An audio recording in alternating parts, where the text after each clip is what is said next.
My name is Samantha. Just the other day, my boyfriend Michael proposed to me. Standing in front of a beautifully lit fountain, I was deeply moved when Michael got down on one knee and offered me an engagement ring. Please, marry me. I promise to make you happy. I tearfully accepted the ring and said yes to Michael, who assured me happiness. Indeed, Michael said, I promise to make you happy. but that's all words. A shocking event unfolded just a week before our wedding. Up until then, everything had been peaceful. Family meetings had gone smoothly. Both our parents got along well, which was a big relief for me. However, Amelia, Michael's sister-in-law, always greeted me with a tight smile. That had me concerned. Michael and I planned to get our marriage certificate issued after the wedding. We wanted to do it on our anniversary, but we were set to start living together a week before the wedding. My in-laws are farmers and own extensive land in the countryside.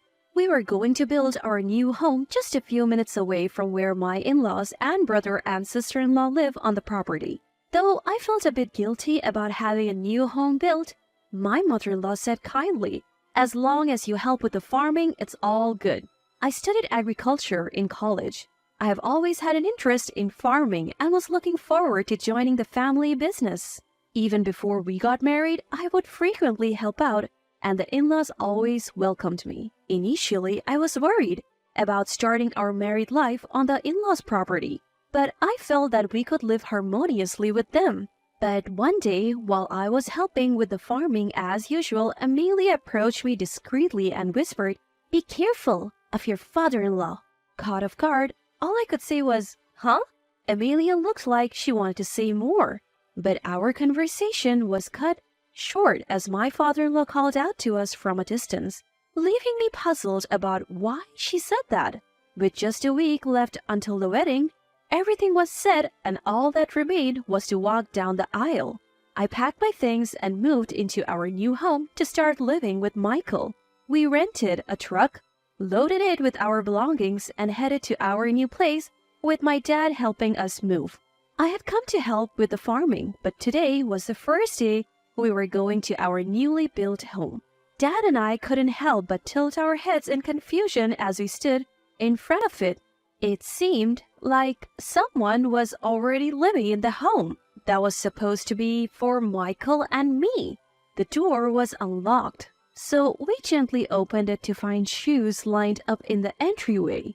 Confused by the obvious signs that someone was living there, Dad and I decided to go greet my in-laws before starting the moving process. When we rang the doorbell, a troubled-looking Michael came out. We told him it looked like someone was living in our new home, to which Michael replied, something was definitely off. And as we puzzled over it, father-in-law appeared saying, Sorry about that. Without prior notice, we have decided Michael and Samantha will live here. Could you move your stuff in? We moved David and Amelia to the new house. David and Amelia are my brother-in-law and sister-in-law. Suddenly I remembered what Amelia had warned me about, to watch out for father-in-law. I couldn't help but blurt out, "This is a problem." I was planning on starting our new life in that house. I wasn't informed that I would be living with father-in-law and mother-in-law. Why didn't Michael tell me? That's, Seeing Michael hesitate only fueled my growing irritation. From his behavior, it was clear Michael knew we would be living together all along. Keeping that a secret until moving day was absolutely unacceptable. Father-in-law, seemingly displeased by my reaction, said, If you're married, it shouldn't matter if you live together or apart. Although I had intended to help with the farm and didn't object to living on the same property as my in-laws, living together was another matter entirely. Living together or apart are completely different matters, I countered. Dad backed me up. It feels like you're taking our daughter for granted by informing us after the fact on such an important matter. We would like a proper explanation. Confronted by Dad's firm stance, father-in-law reluctantly answered, Well, you understand, don't you? It's better to have a young wife at home. Amelia has passed 30, entering middle age. Just having a young girl like Samantha around invigorates me. That's why we chose to live with Samantha and send the older wife to the new house. Dad and I were at a loss for words. Father-in-law's comments suggested he viewed his son's wife merely as a woman. The audacity of father-in-law who talked as if he was saying something entirely reasonable was frightening. Michael, was it because I'm young that we're living in this house? I looked to Michael for some relief, but he stayed silent. Whether he was uncomfortable or what, he bit his lip and didn't say a word. That's when Amelia showed up. Samantha, hi there. Amelia, her face smudged with dirt as if she had been doing some farming, looked at me intently. You might want to leave today. Living in a home where you're not welcome is just torturous. What's your problem? You're just the wife, yet you talk back so sassily? You used to be so cute, but you have lost your charm lately. Father-in-law was furious at Amelia's words. Michael stood there silently observing the tension. Creeped out by the whole scene, I told Dad, let's go. Dad agreed to leave for the day. Michael and I decided to have a serious talk tomorrow. Back at my parents' home, I wept in my bed for a while. Why did this have to happen? I felt so devastated. I couldn't imagine being happy, marrying Michael who just followed his father's whims. While pondering what to say to Michael tomorrow, I received a phone call. I didn't recognize the number, but I decided to take the leap and answer. It's Amelia. A familiar voice echoed. Amelia, thank you for today. I'm sorry for calling you so suddenly. I found your number on Michael's phone without his permission, so please keep this call a secret from him. My body tensed up as I wondered what Amelia had to risk so much to tell me. Then Amelia started saying something shocking. I have been wanting to tell you this but never got the chance. I apologize for it coming so last minute before your wedding. I highly discourage you from marrying Michael. The information Amelia shared was jarring.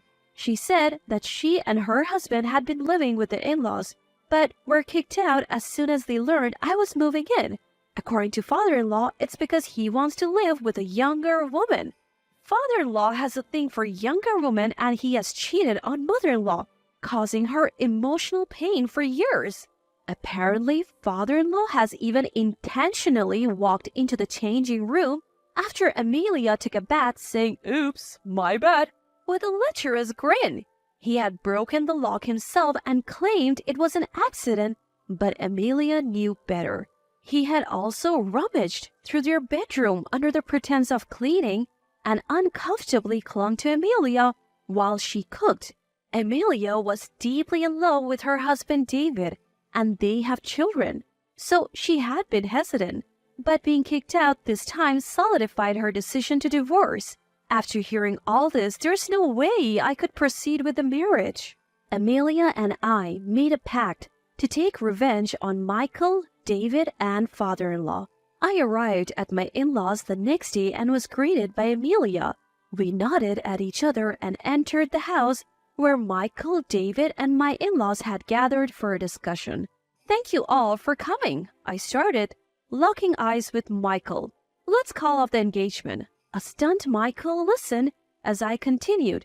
You promised to make me happy, Michael.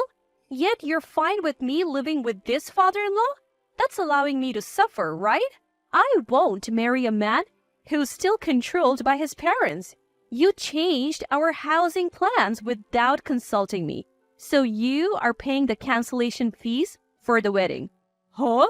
Michael yelled in anger, but father-in-law was even more furious. What do you mean by this father-in-law? What don't you like about me? Don't Michael and David know? Both averted their eyes amidst the awkward silence. Amelia calmly recounted what father-in-law had done to her. Both Michael and David knew about father-in-law's invasive behavior, like spying on her in the changing room or rummaging through their bedroom. All this done without mother-in-law's knowledge. Mother-in-law's face gradually reddened as Amelia unveiled father-in-law's actions. Seeking support, father-in-law turned to his sons. I didn't do any of that, right? Cornered by mother-in-law, Michael and David looked down, essentially confirming it. What the heck? You did that to your daughter-in-law? That's repulsive. Unbelievable. I didn't. So the engagement is off. Clearly, you won't protect me. Seeing what Amelia has endured, living with father-in-law is unacceptable. While an infuriated mother-in-law launched at father-in-law, I told Michael so. Michael stayed quiet, seemingly admitting the only option was to break off the engagement. Beside me, Amelia handed David pre-filled divorce papers. David, who had been pitying Michael and father-in-law until now, was shocked by the papers. Why all of a sudden? He stammered. You never stood up for me. If I kept thinking about what father-in-law might do to our daughter, I couldn't continue living with you. Please, let's get divorced, Amelia said. David stared at the divorce papers, his hands trembling. Large tears dropped from his eyes, but Amelia was unwavering. I have extras if you make a mistake, she said, handing him a pen, which he took while still crying, caught between his brother's tears and their parents' major blow-up. Michael must have been struggling too. I really love Samantha. I knew Dad was a womanizer, but going against him wasn't an option, especially in this small town. I can forgive you for making decisions behind my back, favoring your father over me. No matter what Michael says, I have made up my mind to break off the engagement. Our parents are furious at Michael, so there is no going back now. Michael seemed devastated. Is that so? He wiped away a tear from his eyes. Being in the same space with a sobbing brother and a feuding couple felt like hell on earth. After Amelia got David to draft the divorce papers, we headed to our new place. I looked after her daughter while Amelia packed up her stuff. She plans to file for divorce today and head back to her parents' home with her daughter. Thank you so much for helping me dodge a bullet with that family. No worries, I wish I had told you sooner. We both chose the wrong men. But let's make sure we're happy from here on out. Amelia, who always seems so cool, had a charming smile. After watching Amelia walk away, hand in hand with her cheerful daughter, I returned to my family home. Later, I made sure Michael paid for the wedding cancellation fees. He seemed fully aware of his wrongdoings and paid without any resistance, which I appreciated.